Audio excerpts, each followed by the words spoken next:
नेपालको पूर्वपट्टि रहेको इलाम जिल्लाको श्रीअन्तु डाँडा जहाँ चाहिँ पहिलो नेपालको सूर्योदय हुन्छ र सूर्योदय नेपालको पहिलो देखिने भने चाहिँ श्रीअन्तु डाँडाबाट हो। आज हामी त्यहीँ छौँ। हेलो, वेलकम टु श्रीअन्तु पोखरी। आज हामी श्रीअन्तु पोखरीमा छौँ। यो चाहिँ श्रीअन्तु पोखरी हो अनि एकदमै राम्रो छ भ्यू अनि गार्डन पनि एकदमै राम्रो छ।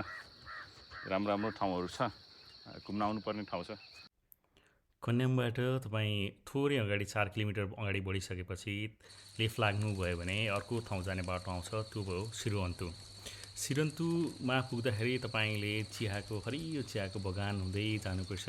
एउटा रमाइलो गाउँ छिचल्दै अगाडि बढ्दै गयो भने चाहिँ एउटा सुन्दर पोखरी जहाँ वरिपरि चाहिँ बस्तीसहित चियाको बगान छ, हरियो चियाको बगान छ। त्यहाँ तपाईँ पुग्नुहुन्छ।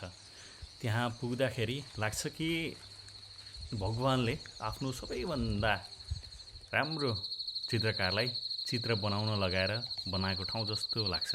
हरियाली जतासुकै हेर्दाखेरि रमाइलो लाग्ने त्यो ठाउँ निकै नै रोमाञ्चक अनि आकर्षक छ।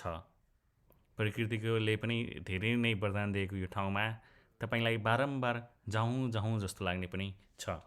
यो एकदमै ठुलो पूर्वको पर्यटकीय गन्तव्य पनि हो र यहाँ सोच्नुहोस् त, यो तपाईँले देखिरहनु भएको यहाँ त्यो रिसोर्टहरू, त्यो होटेलहरू अथवा त्यो होमस्टेमा तपाईँ बिहान उठ्दाखेरि चियाको बगानमा उठ्न पाउनुहुन्छ। तपाईँले कस्तो लाग्छ होला तपाईँलाई त्यो हरियालीको बिचमा बिहान उठ्दाखेरि?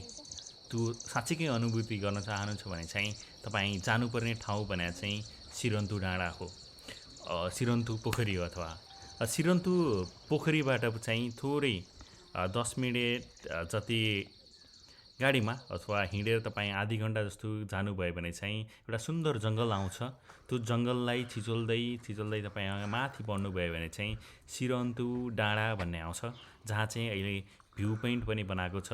नेपालको पहिलो उदाएको सूर्य चाहिँ सबैभन्दा पहिला चाहिँ श्रीअन्तु डाँडाबाट नै देखिन्छ भन्ने विश्वास छ। अहिले चाहिँ त्यहाँ भ्यू टावर बनाएको छ सनराइज हेर्नको लागि। यदि भ्यू टावरै नभएको भए पनि त्यहाँ दिनको कयौँ हजार जना चाहिँ सनराइज हेर्न मात्रै श्रीअन्तु डाँडा पुग्ने गर्छन्। अब भने हामी चाहिँ श्रीअन्तु डाँडामा रहेको श्रीअन्तु भ्यू टावरमा छिर्दैछौँ।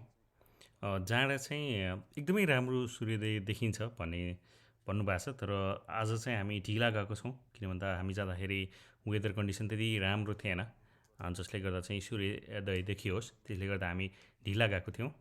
र त्यहाँबाट हेर्ने भ्यू भने एकदमै हेर्न लायकको थियो।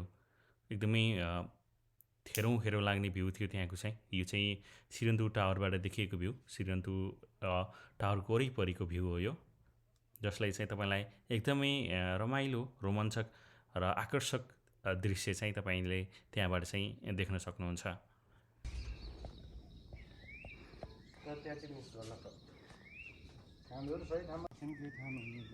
अनि अब तपाईँलाई लाग्न सक्छ कि श्रीअन्तुमा गएर कहाँ बस्ने, के गर्दा चाहिँ सजिलो हुन्छ। तपाईँ यदि इलाम कन्याम घुम्न जाँदै हुनुहुन्छ भने चाहिँ तपाईँलाई चाहिँ मैले दिउँसो कन्याममा घुमेर गएर बस्ने ठाउँ चाहिँ श्रीअन्तु हो भन्छु। श्रीअन्तुमा तपाईँले होटेल, होमस्टे र जस्तो तपाईँलाई बस्न चाहनुहुन्छ त्यस्तै खालको रिसोर्टहरू पनि उपलब्धहरू छ। तपाईँको आफ्नो बजेट होटेलदेखि लिएर तपाईँ बजेटमा ट्राभल गर्दै हुनुहुन्छ भने चाहिँ तपाईँ होमस्टेमा बस्न सक्नुहुन्छ। होमस्टेमा पनि धेरै राम्रो सुविधा छ, धेरै राम्रो होमस्टेहरू छ। तपाईँसँग एकदम लग्जरियस गर्नुहुन्छ भने त्यहाँ होटेलहरू छ। एकदमै रमाइलो।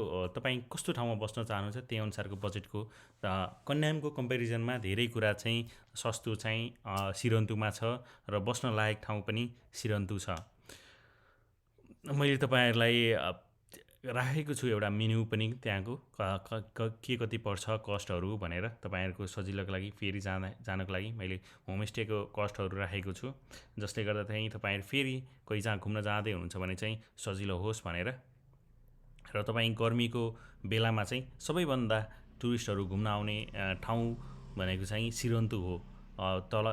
तराईबाट माथि जाने चाहिँ ठाउँ भनेको श्रीअन्तु हो। तपाईँहरू पनि एकचोटि मिलाएर घुम्नुपर्ने जाने ठाउँ भनेको चाहिँ श्रीअन्तु हो। र अहिलेलाई यति नै। हस्, धन्यवाद, थ्याङ्क यू।